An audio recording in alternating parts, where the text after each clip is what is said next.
Nipo mazingira kama unavyoona, naangalia historia. Nani mwanzilishi mkuu wa Tanzania?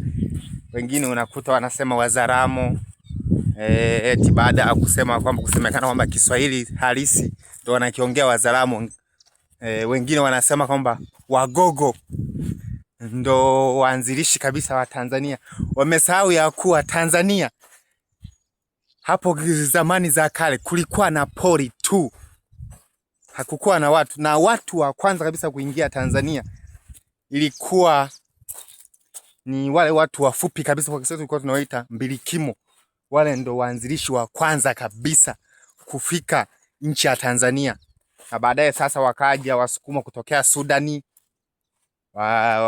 Wa pili kabla ya Wasukuma, kabla ya wale Wagogo, wale wa Mbilikimo ilikuwa ni Wagogo.